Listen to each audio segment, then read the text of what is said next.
Every single thing happening in your body right now, from a thought flashing through your brain to you digesting your last meal, all of it has a speed limit. Today, we're going to figure out what that is. We are diving deep into the world of enzyme kinetics. So what is the speed limit for biology?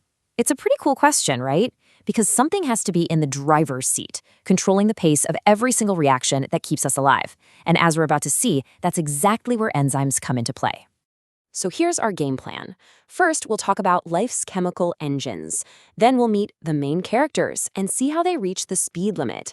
After that, we'll dig into a measure of affinity, put it all together with the master equation, and finally, we'll look at what happens under real-world conditions. Let's get started. All right, first up, life's chemical engines. Here's the deal. Without these things, the reactions needed for life would happen so incredibly slowly that we just plain wouldn't exist. These engines, as you've probably guessed, are called enzymes. And enzyme kinetics is really just a fancy way of saying we're studying how fast these little engines can go. And trust me, understanding that speed is absolutely everything. It's the key to figuring out how our bodies tick and, maybe more importantly, how we can design medicines to fix them when they go wrong. Okay, so let's meet the main characters in our story. And to make this all feel really intuitive, I want you to imagine a super popular food truck, but it's only got one incredibly talented chef running the whole show. Our first character is the enzyme. Now, an enzyme is what's called a biological catalyst, which just means its entire job is to make a specific reaction happen way, way faster. In our analogy, the enzyme is that one highly skilled chef. They do one thing, and they do it incredibly well. And what does every great chef need? Customers, of course. And that's our second character, the substrate. The substrate is the molecule that the enzyme works on. So in our food truck world, the substrates are all the hungry customers lining up to place their orders. And the whole interaction is just a simple two-step dance. First, the substrate binds to the enzyme. That's our customer placing an order with the chef. Then, the enzyme works its magic and a product is formed, which is our chef handing over a delicious, finished meal. That's it. That's the fundamental reaction we're trying to measure. But here's the thing. That chef, no matter how amazing they are, has a physical limit on how fast they can cook. And this brings us to a really critical idea in enzyme kinetics, this speed limit. We call it Vmax. So imagine it's the start of the day. There are just a few customers hanging around. The chef takes an order, makes the food, no problem. The reaction's happening, but our chef isn't even breaking a sweat. There's a lot of downtime between orders. But then the lunch rush starts to build.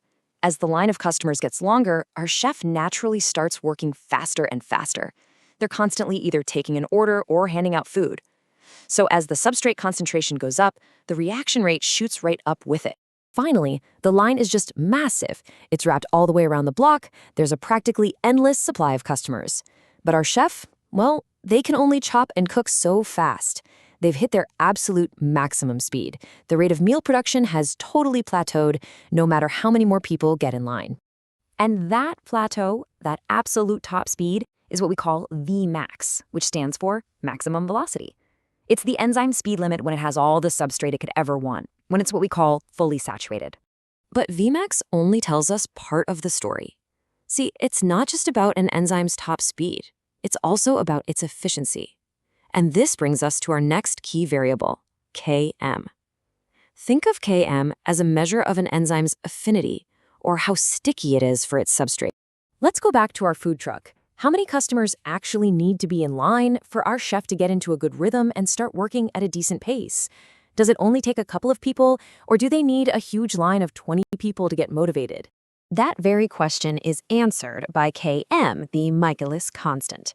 Now, the technical definition is that it's the substrate concentration you need to get the reaction going at exactly half of its top speed, so half of Vmax. But what it really tells us, in simple terms, is how much an enzyme wants its substrate. Okay, so check this out. A chef with a low Km has a high affinity for customers. They're super efficient. Even a short line gets them working hard.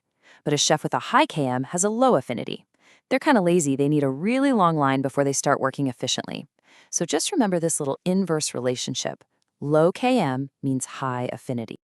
All right, We've met our enzyme and our substrate. We understand their behavior, we know the speed limit, Vmax, and we know the efficiency, Km.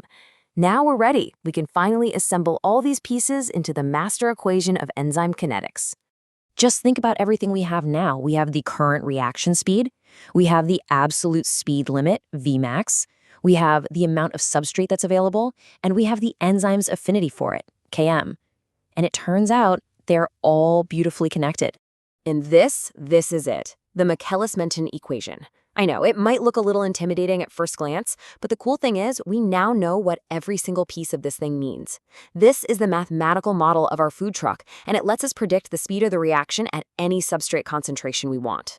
Okay, on to our final section. Now, our food truck model is great, but it does assume a perfect world. But in a real biological system, in your cells, the environment isn't always so perfect. The kitchen conditions can change a lot. Two of the biggest game changers are temperature and pH. Just like our chef, an enzyme has an optimal temperature where it works best. If it gets too cold, it becomes sluggish. If it gets way too hot, it basically falls apart. We call that denaturing. And the same thing goes for pH.